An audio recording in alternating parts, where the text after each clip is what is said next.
All right, this is Boxing with the Truth, and I am the Truth. Today is April 25th, 2015, and today we got Ricardo Williams Jr. How you doing today, Ricardo? Hey, how you doing? Thanks for having me. No problem. Thanks for taking time to do the interview. I just want to go over a few facts for the fans. You are age 33 now, right? Yes, sir. And you're fighting at super lightweight. Yes. You are a southpaw. Yes, sir. And are you still in Cincinnati, Ohio? I'm from Cincinnati, Ohio, but I've been living in Houston, Texas for like the last 3 or 4 years. Okay. It's a better environment down there, training around a whole bunch of world champions. A whole bunch of people that's doing the same thing I'm doing, it's easy to stay focused in the gym. Okay. Yeah, and I want to talk about that later in the interview, too, about your new focus and your new life in boxing and stuff. So, your pro record right now is 22 wins, 12 KOs, and 3 losses, right? 23 now. Oh, you just had another fight? Yeah. When did you just have that? Last night. When? That was last night. That's my last fight. It's my record is 23. Okay.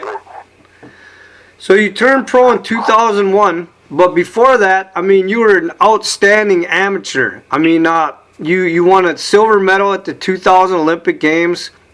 You won a 1998 U.S. Amateur Lightweight Champion. You were a 1998 National Gold Gloves Champion, a 1999 U.S. Amateur Lightweight Champion. And, I mean, people were, you were a household name before you even turned a pro. And then, you were going on this run in the pros. You were winning left and right.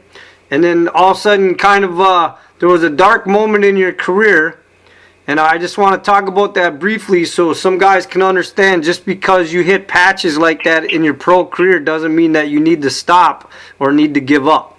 So that's the reason I want to bring that up to let other fighters know and some of the fans know that you don't just give up because things like this happen in your career.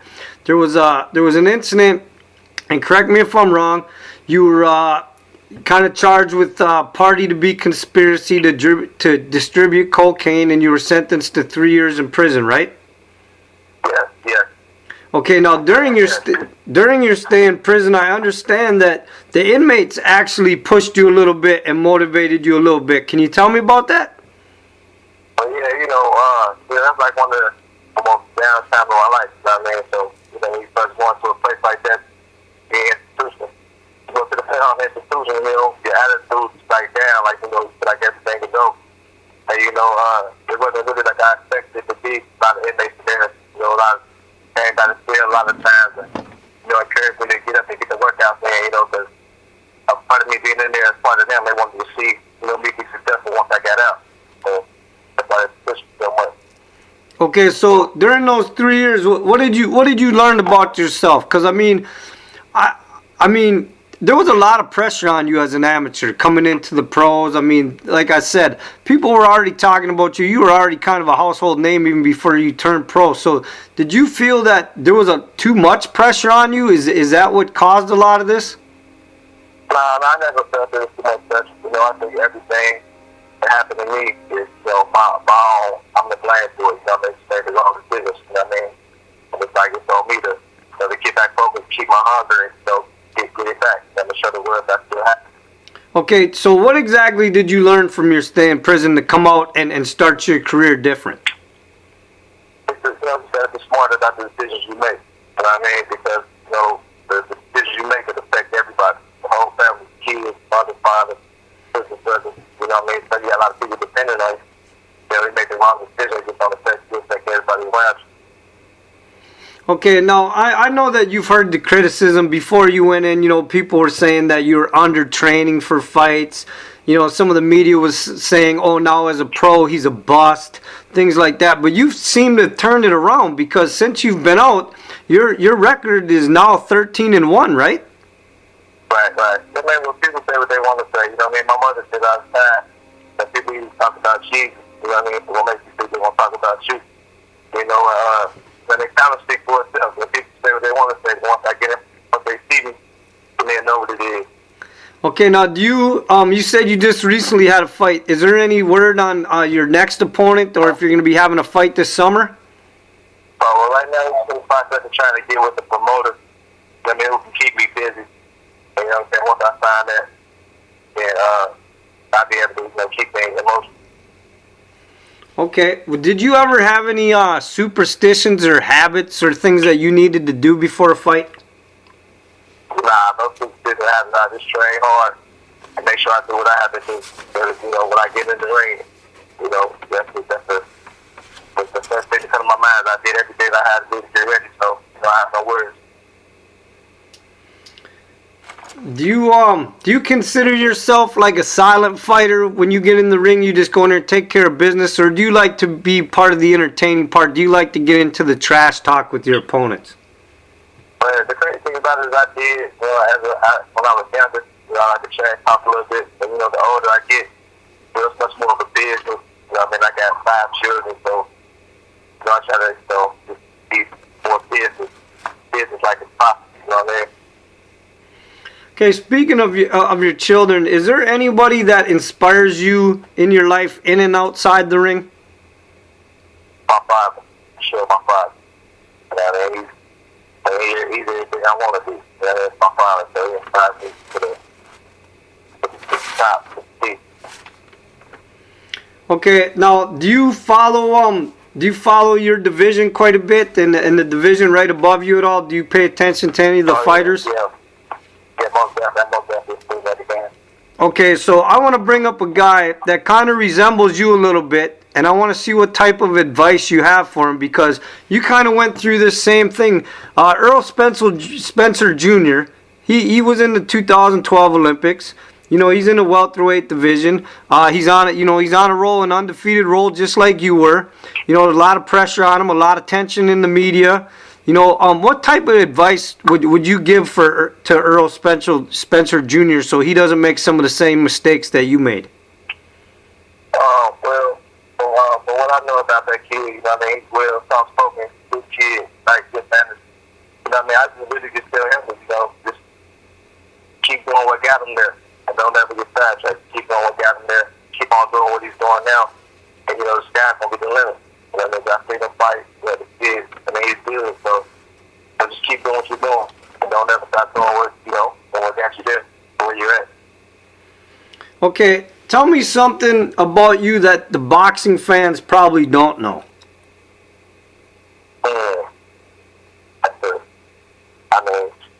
I'm an open book, so I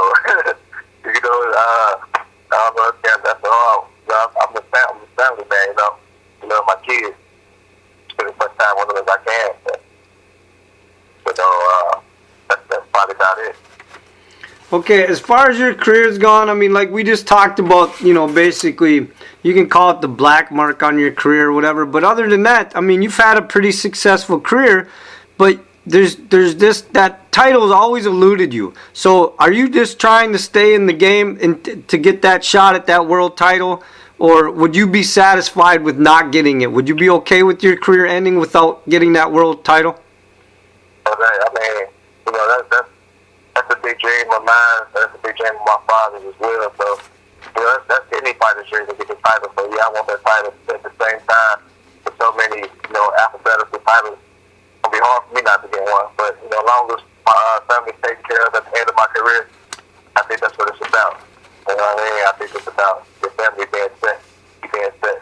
So your kids want to go through whatever you went through. As long as that's at the end of my career, I'm cool. Okay, so if you weren't a professional boxer, what would you be doing today? I don't know. My dad's an artist, so I probably would have set out and, learn how to do things like that. He's a really, really great artist. And I probably learn how to paint, draw, something like that. Okay, so you mentioned that you're a family man and that you have 5 kids, and now, so the kids, obviously they realize you're a professional boxer and stuff, and so what do they think of their dad as being a professional boxer? They think I'm Superman. They think I could be anybody, you know what I mean? But at the same time, I have 4 boys and 1 girl. Some of my boys want to box, and whatever they want to do, I support it. But you know, they did the word of me, not did the word of my kids. Okay, now I want to bring up the big fight that's coming up May 2nd. Everybody knows it's the welterweights. It's Manny Pacquiao versus Floyd Mayweather. I want you to give me your opinion on that fight and break it down for me a little bit. Well, I think it's gonna be a tremendous fight, but in my opinion, I just think Manny Pacquiao makes too many mistakes to beat Floyd. You know, he learns to leave himself open a lot.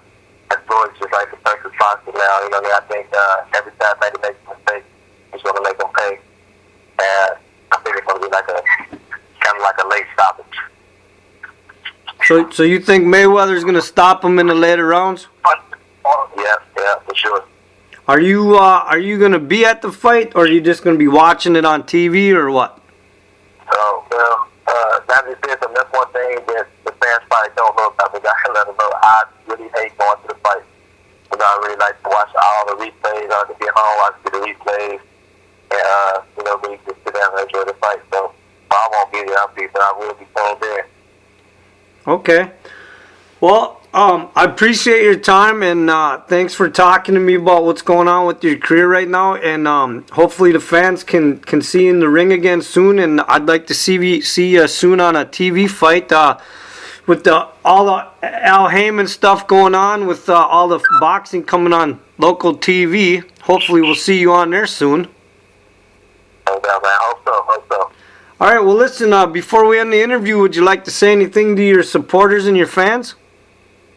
Man, you know, things should change. This should be a good year for us. So, you know, just stay patient. You know, have good things on the way. All right. And with that, the truth has spoken.